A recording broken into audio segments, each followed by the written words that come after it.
La liste des candidats retenus pour la présidentielle d'octobre a été rendue publique ce lundi par le Conseil constitutionnel dans son grand ensemble. Première citée, Henriette Lagou.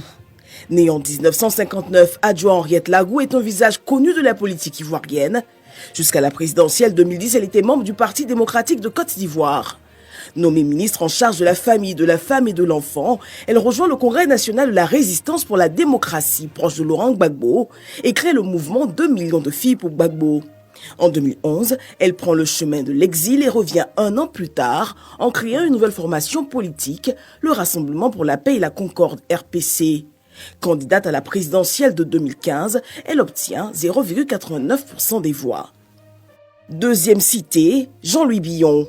Né en 1964 à Boaké, Jean-Louis Billon est titulaire d'un master en droit de l'Université de Montpellier, d'une maîtrise en affaires internationales de l'Université de Floride et d'un diplôme de l'Institut des hautes études de défense nationale de Paris. En 1995, Jean-Louis Billon rentre en Côte d'Ivoire et rejoint le groupe SIFCA, dont il prend la présidence suite au décès de son père. En 2012, le député de Dabakala fait son entrée au gouvernement en tant que ministre du Commerce, poste qu'il occupe pendant 5 ans. En 2013, il est élu président du conseil régional du Hambol. Sorti du gouvernement en 2017, il devient porte-parole du PDCI-RDA. Le 25 octobre 2024, il officialise sa candidature pour la présidentielle. Troisième cité, Simone Ehifé Gbagbo.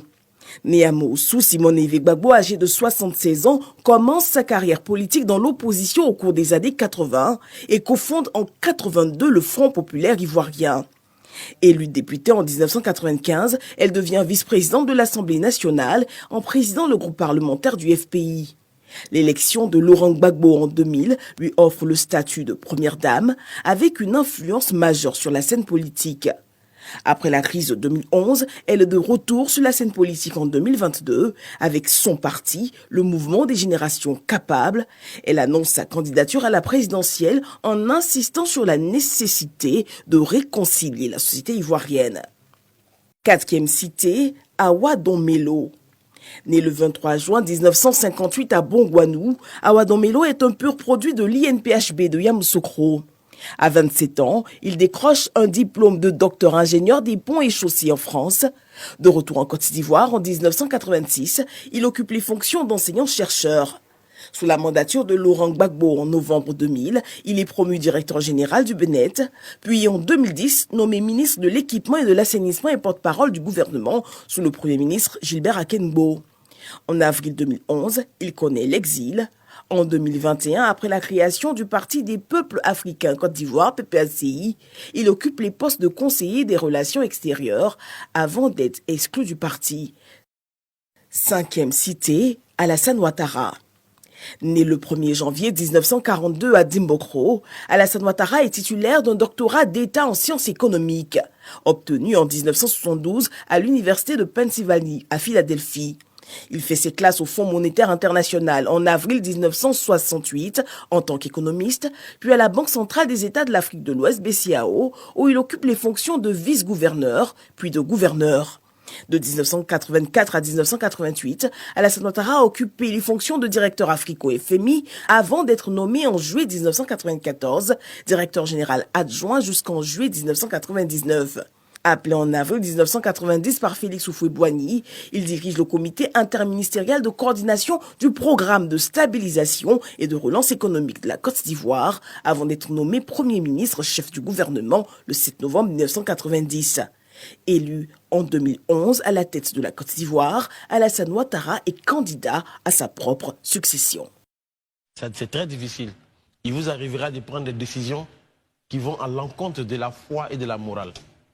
Qu'allez-vous faire? L'avortement, l'homosexualité.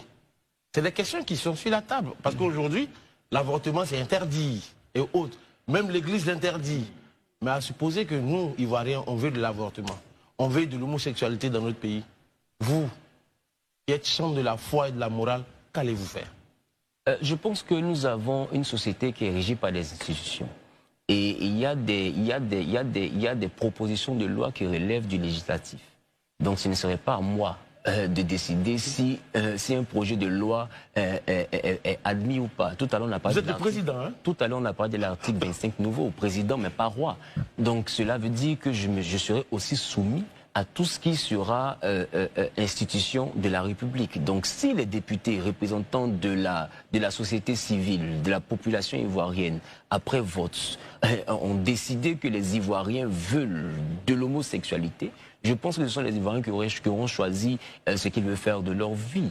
J'ai mes convictions, je resterai attaché à mes convictions, mais on sera forcé de respecter. Et pour ça, je n'ai pas besoin d'être chef d'État, puisque c'est déjà sur la table. Donc celui qui viendra croisera le sujet sur la table, et puis libre cours réellement à nos élus locaux, voilà, rattachés réellement à leur fibre patriotique et puis à leur croyance personnelle, de voter ou de ne pas voter une loi. Donc vous n'allez pas interférer pour empêcher cela? Non, je ne pense pas. Très bien. Alors, on repart. Marius, c'était donc à votre tour. Avant, c'était Marius. Allez-y.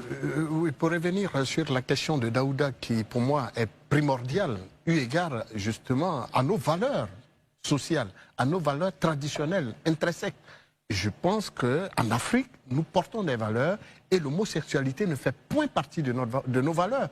Et vous, en tant qu'homme de valeurs, c'est ce qu'il dit, vous, bien évidemment, vous prêchez des valeurs.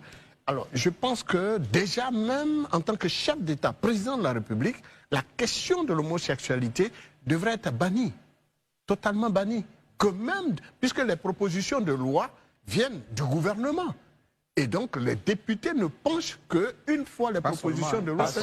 Oui, bien sûr, les députés également font des propositions de loi. Mais je pense que le président de la République, puisque après votre élection, si vous êtes élu, vous allez naturellement chercher à avoir la majorité à l'Assemblée. Et donc, en tant que majorité assise d'ordinaire, en tant que chef d'État, vous avez la majorité à l'Assemblée nationale. Est-ce que vous penserez véritablement que votre obédience, qui est majoritaire si Dieu le voudrait, à l'Assemblée nationale penche pour le vote d'une loi qui permet l'avortement, qui permet également et surtout l'homosexualité? Allez-y. Pour le moment, je suis candidat indépendant et je ne pense pas avoir la majorité parlementaire.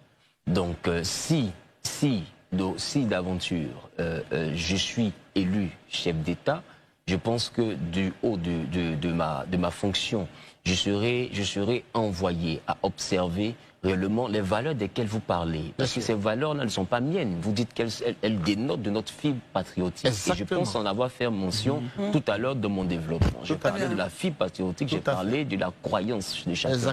Donc si nous avons des députés qui sont rattachés à cette fibre, je pense qu'ils sauront quoi faire. Très bien. Merci. Alors vous avez dit quelque chose...